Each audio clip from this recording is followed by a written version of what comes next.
দুনিয়ার মানুষ শোনো, ওয়ালা ইউআখিরুল্লাহু নাফসান ইযা জাআ আজালুহা। মৃত্যু এমন একটা জিনিস, যদি বলো ভাই কিছুক্ষণ পরে আসো, বলবে না না না, আমার মাত্র অর্ডার হয়েছে, তোমাকে তোমার রূহ তোমার থেকে বের করে নেওয়ার জন্যে এই মাত্র অর্ডার হয়েছে। যদি বলো 2 দিন পরে না, 1 সেকেন্ড পরেও সম্ভব হবে না। ওয়ালা ইউআখিরুল্লাহ, আল্লাহ তাআলা বলেন না না না, কিছুক্ষণ সময় না, 1 সেকেন্ডের ভিতরেও যদি বাগাবাগি করে তিল পরিমাণ বানাও, আল্লাহ তাআলা বলে না মুসলমান শোনো, ওয়ালা ইউআখিরুল্লাহু নাফসান, কোন নফসের ব্যাপারে বিলম্ব করা হবে না। আজালুহা, তার যেই মৃত্যু আছে এটার ব্যাপারে কোনো সময়, 1 দিন না 2 দিন না, সেকেন্ড পরিমাণও বিলম্ব করা হবে না। আজকে যে আলোচনাটা করব, ওলামায়ে কেরাম বিষয়টা বুঝে গিয়েছেন যে হুজুর কি বলতে চাচ্ছে। আজকের আলোচনাটা হচ্ছে মৃত্যু সম্পর্কে। মৃত্যু, মরতে হবে আমাকে। কোরআনুল কারীমের ভিতরে এসেছে কুল্লু নাফসিন যায়িকাতুল মাউত। নফসওয়ালা যত প্রাণী আছে, মূলত কুল্লু নাফসিন যায়িকাতুল মাউত, সবাইকে যায়িকাহ, আস্বাদনকারী সবারই হতে হবে আল মাউত, মৃত্যু। তো এই আয়াত দ্বারা বোঝা যায় যে দুনিয়ার জমিনে যত বিচরণকারী প্রাণী হোক অথবা বিচরণকারী না হোক, বসে বসে খায় এমন হোক অথবা দাঁড়িয়ে খায়, আসমানে উড়ে উড়ে খায়, যত প্রাণী আছে, মানুষ, জিন, ইনসান, যত প্রাণী আছে, প্রত্যেকটা প্রাণীর মৃত্যু আছে। সুতরাং আমারও মৃত্যু আছে, আপনারও মৃত্যু আছে। মৃত্যু যে সত্য, এটা দুনিয়ার জমিনের মধ্যে কেউ অস্বীকার করতে পারবে না। হতে পারে সে কাফের, হতে পারে সে মুশরিক, হতে পারে সে বেঈমান, হতে পারে ঈমানহীন, ঈমান নাই, মুসলমান না সেও এই কথা বিশ্বাস করে যে আমারও মৃত্যুবরণ করতে হবে। মৃত্যু অনিবার্য প্রত্যেকটা মানুষ, প্রত্যেক, চাই পুরুষ হোক, মহিলা হোক, পোকামাকড় হোক, জিন হোক, ইনসান হোক, যেই হোক না কেন, মৃত্যু সবারই আসবে, সবার। চাই সে দরিদ্র হোক, মরতে হবে। একথা লেখেন বাপ, একথা ভিতরে ঢুকায় নেন যে আমার মৃত্যু অনিবার্য, আমাকে মরতে হবে। কেন? কিছু উপরের দিকে তাকাইলে দেখতে পারি যে আজকে, একসময় আমার বাবাকে দেখেছি, আজকে আমার বাবা নাই। আমার দাদাকে দেখেছি, আমার দাদাও দুনিয়াতে নাই। আমার কত চাচা, পাশের ঘরের কত চাচা, জেডা, সবাইকে দেখেছি। এমনও লোক আছে দুনিয়াতে আছে, কিন্তু তার ছোট্ট সন্তানটা দুনিয়া থেকে বিদায়, ছোট্ট সন্তান। তো বোঝা গেল মৃত্যু বড়কে মানে না, ছোটকেও মানে না। 5 তলার উপরে থাকলেও তার মৃত্যুবরণ করতে হবে, একেবারে কুঁড়ে ঘরের মধ্যে থাকলেও মৃত্যুবরণ করতে হবে। আফসোসের কথা হলো এটা যে আজকে আমরা ভুলে গেছি যে আমার যে মরতে হবে। আর নয় আমাদের চলা ফেরা, কথাবার্তা, ঢং নমুনা, জমিন কিনা, জমিন বেচা, যত কিছু বলেন, লেনদেন, সুদের ব্যাপারে এমন এমন কিছু সময় নির্ধারিত করে যেগুলো তার ধরাছোঁয়ার বাহিরে, তার ধরাছোঁয়ার বাহিরে। তো কিছু কিছু বিষয় এমন আছে দেখলে মনে হয় যে না, এই লোকের মৃত্যু নাই। মসজিদের পাশ দিয়ে যাবে, আজান হচ্ছে, আজান, তো সে যদি রবের ডাক শুনে মসজিদে না যেয়ে পাশ কাটিয়ে চলে যায়, যদি পৃষ্ঠ প্রদর্শন করে চলে যায়, কি মনে হয় তার ভিতরে এটা আছে যে না আমার মরতে হবে? এটা নাই। তো আল্লাহ তাআলা আমাদেরকে বোঝার তৌফিক দান করুক, সবাই বলেন আমিন। দুনিয়াতে যত উলামায়ে কেরাম আছে, পূর্ববর্তী যত উলামায়ে কেরাম, তাদের উপরে যত উলামায়ে কেরাম, তাবিঈ, তাবে তাবিঈ, সাহাবাই কেরাম, নবী সাল্লাল্লাহু আলাইহি ওয়াসাল্লাম পর্যন্ত অবধারিত মৃত্যু সবারই হতে হবে। বর্তমানে যত পীর মুরিদি আছে, পীর মুরিদিওয়ালারা যত পীর আছে, হক্কানি যত পীর আছে, তাদের মুরিদদেরকে একটা কথা শিখায়, একটা কথা তাদেরকে বুঝায়, একটা কথা তাদেরকে ভাবায় যে শোনো, যে মৃত্যু এমন একটা বিষয়, মৃত্যুর মুরাকাবা করতে হবে, মৃত্যুর মুরাকাবা, মরে যেতে হবে। মুতু কবলা আন তামুতু, যে মরার আগে একবার মরো, তুমি নিজে নিজেই একেবারে জায়গার মধ্যে শুয়ে,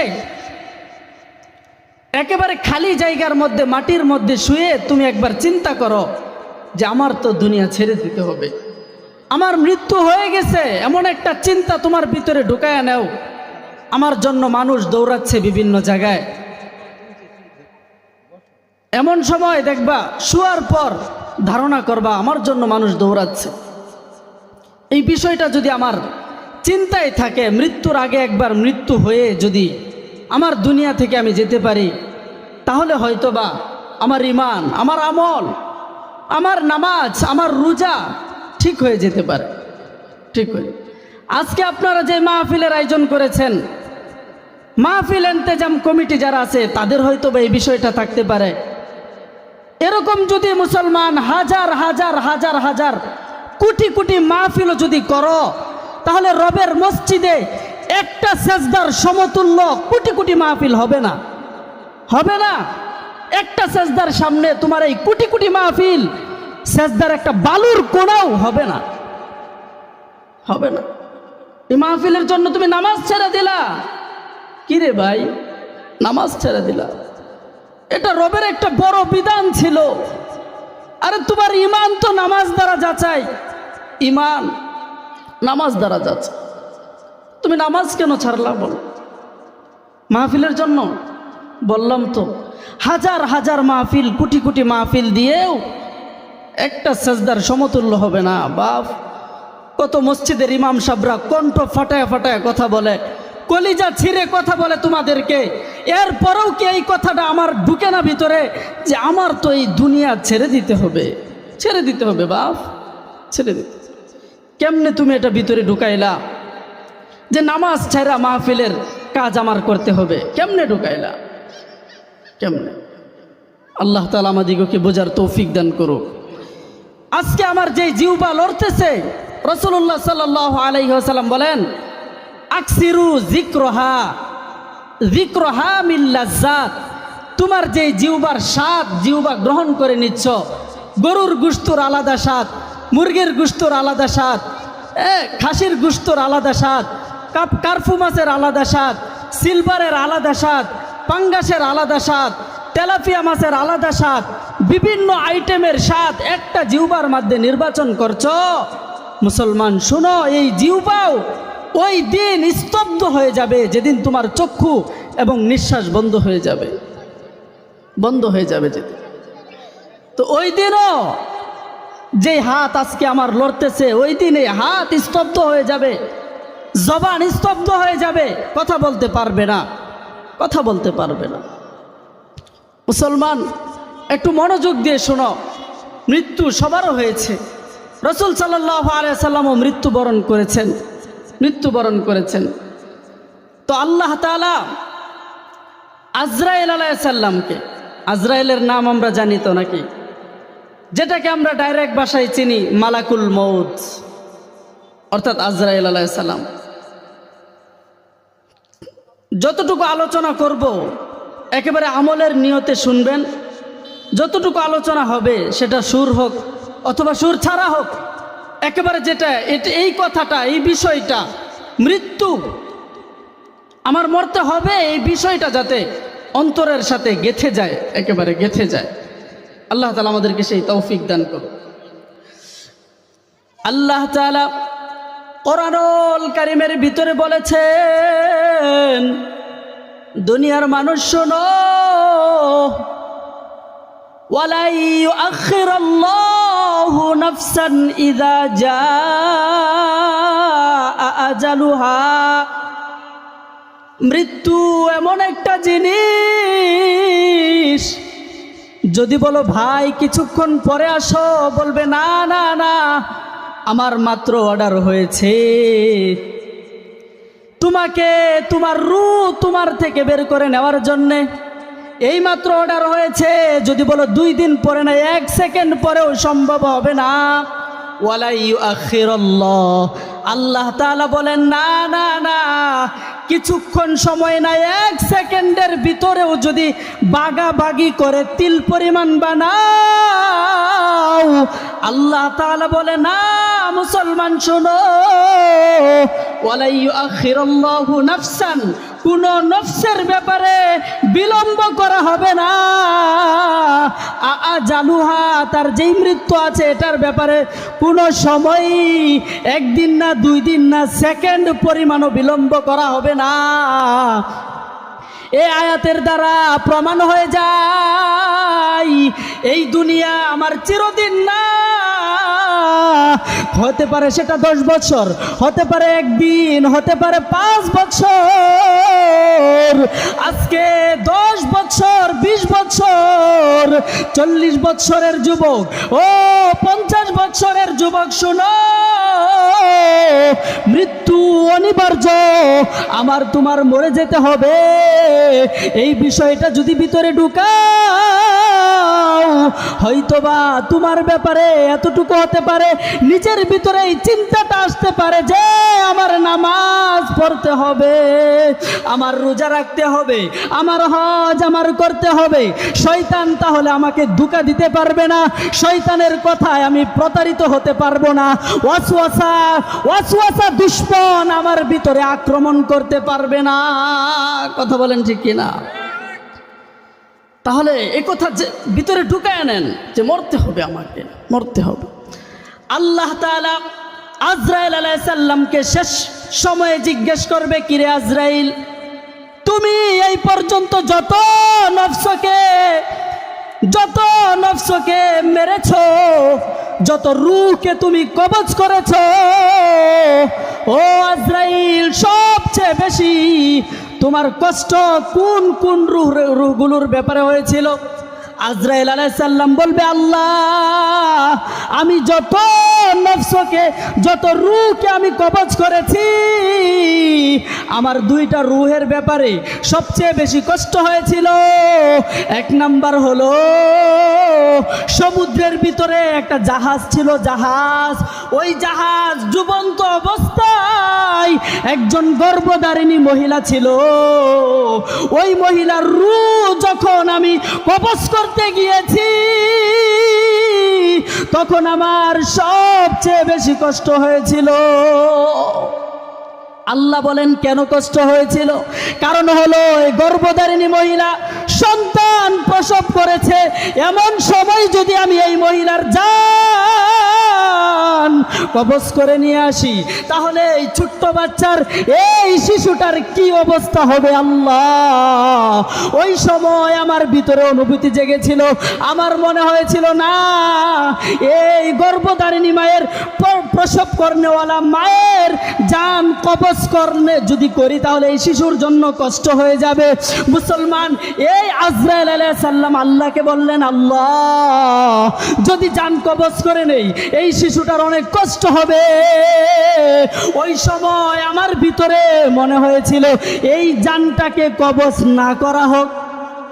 তো আল্লাহ তাআলার কাছে যখন এরকম ভাবে বললেন, আল্লাহ বললেন, তুমি তো এখন বুঝবা না, তুমি জানো দুনিয়াতে যত নফস ছিল, যত রূহ ছিল, যত মানব ছিল, যত দানব ছিল, যত ইনসান জিন ছিল, প্রতিটা মানুষের মৃত্যুবরণ তোমার দ্বারাই আমি নিয়েছি। কিন্তু তুমি কি জানো না, তোমার নবী পয়গম্বর জনাবে মুহাম্মদ সাল্লাল্লাহু আলাইহি ওয়াসাল্লাম যখন তিনাকেও জান কবজ করতে গেলাম, তখন আজরাইল কি পরিস্থিতিটা হয়েছিল হাদিস শরীফের ভিতরে এসেছে। মুসলমান শোনো, যখন আজরাইল আলাইহিস সালাম রাসূলুল্লাহ সাল্লাল্লাহু আলাইহি সাল্লামের জান কবজ করতে গেল, জান কবজ করতে যাওয়ার পর নবীকে বলে, নবী, আমি আপনার জান কবজ করার জন্য এসেছি গো নবী, আপনি অনুমতি দেন। আল্লাহ তাআলা বলে দিয়েছেন আপনার অনুমতি ছাড়া আপনার জান কবজ না করতে, আপনার রূহ কবজ না করতে। তখন রাসূলুল্লাহ সাল্লাল্লাহু আলাইহি ওয়াসাল্লাম বলেন, দাঁড়াও আজরাইল, আমি তোমাকে অনুমতি দিব না। কারণ হলো আইনা আখি জিব্রাইল, আমার ভাই জিব্রাইল কোথায়? আল্লাহ রাসূলুল্লাহ সাল্লাল্লাহু আলাইহি সাল্লাম আজরাইলকে জিজ্ঞাসা করলেন, আমার ভাই জিব্রাইল কোথায়? এ আজরাইল, জিব্রাইল যেখানে আছে না কেন তুমি তাকে খবর দাও। জিব্রাইলের সাথে আমার কিছু কথা আছে। জিব্রাইল আলাইহিস সালামকে যখন কথা বলার জন্য এরকম ভাবে আজরাইল আলাইহিস সালাম জিব্রাইল আলাইহিস সালামকে জানাইলেন, ভাই তোমাকে শেষ নবী জনাবে মুহাম্মদুর রাসূলুল্লাহ সাল্লাল্লাহু আলাইহি ওয়াসাল্লাম এখনই সাক্ষাতের জন্য বলেছে। তখন জিব্রাইল আলাইহিস সালাম রাসূলের কাছে আসছে, আয়েশা বলে, ও নবী আপনি কি আমাকে ডেকেছেন? রাসূলুল্লাহ সাল্লাল্লাহু আলাইহি ওয়াসাল্লাম বললেন, হ্যাঁ আমি নবী, তুমি জিব্রাইলকে আমি ডেকেছি। যখন বললেন কেন ডেকেছেন নবী, কেন আমাকে ডেকেছেন? জিব্রাইল আলাইহিস সালাম যখন এরকম ভাবে নবীকে প্রশ্ন করলেন, রাসূলুল্লাহ সাল্লাল্লাহু আলাইহি ওয়াসাল্লাম বললেন, ও জিব্রাইল তুমি কেন কাঁদো? আমার মৃত্যুর সংবাদ শুনে কি তোমার চোখে পানি? বলেন, না না নবী, এই জন্য আমার চোখে পানি না। তবে এর আগে নবী আপনি বলেন আপনার চোখে পানি কেন? কারণ হলো আপনি তো আত-তাওয়াসসুলু আল ওয়াসিলু ইউসিলু ইলাল হাবিব, আপনি আপনার রবের কাছে চলে যাবেন, আপনার বন্ধুর সাথে সাক্ষাৎ হবে নবী, আপনি কাঁদেন কেন? যখন এরকম ভাবে বলতেছে রাসূলুল্লাহ সাল্লাল্লাহু আলাইহি সাল্লাম বলে, ও জিব্রাইল তুমি কি জানো আমি কেন কাঁদি? হয়তোবা তুমি জানো না, আজকে তোমাকে ডেকেছি এই জন্য শোনো। আমাকে বহু উম্মত না দেখে বিশ্বাস করেছে, আমাকে রওজায় গিয়ে সেই মদিনা শরীফে সালাম দেওয়ার জন্য কত উম্মত পাগল পারা হয়ে মদিনায় দৌড়িয়েছে, নিজের জান নিজের মাল কোনো কিছুই ফিকির করে নাই। ও জিব্রাইল আমাকে যদি আমার বন্ধুর কাছে এখনই চলে যেতে হয়, তাহলে ওই সমস্ত উম্মতের কি হবে? যেই সমস্ত উম্মত আমাকে না দেখে আমার সুন্নতকে গলায় পরিধান করেছে, আমার সুন্নতকে শরীরে ফিট করেছে, আমার সুন্নতকে সারা 3.5 হাত বডির ভিতরে লাগিয়েছে, জান প্রাণ দিয়েছে আমার জন্য, যে কোনো মিছিলে ডাক এসেছে সেখানে গিয়েও হাজির, ওই সমস্ত উম্মতদের কি হবে যদি আজকে আমার রূহকে কবজ করে নেওয়া হয়? রাসূলুল্লাহ সাল্লাল্লাহু আলাইহি ওয়াসাল্লাম জিব্রাইল আলাইহিস সালামকে বললেন, জিব্রাইল তুমি এবার যাও, আল্লাহ পাকের কাছে যাও, যা বলো যে আপনি তো রূহ আনার জন্য পাঠিয়েছিলেন রাসূলের কাছে, কিন্তু রাসূল রূহ দিতেছে না। কারণ হইল রাসূলুল্লাহ সাল্লাল্লাহু আলাইহি ওয়াসাল্লাম তার উম্মতদের ফিকির নিয়ে এখনো ব্যস্ত। সুবহানাল্লাহ। ওই উম্মতের কি হবে? এই জন্য রাসূল আপনার কাছে আসছে না। ও আল্লাহ আপনি বলে দেন আমি তাদের রাসূলকে কি সংবাদ দিব? আল্লাহ তাআলা বলে দিলেন, যাও নবী যাও, জিব্রাইল যাও, ওই রাসূলের কাছে যাও, যা বলো আমি আল্লাহ তার ওই সমস্ত উম্মতদের জিম্মাদারি আমি নিয়ে নিলাম।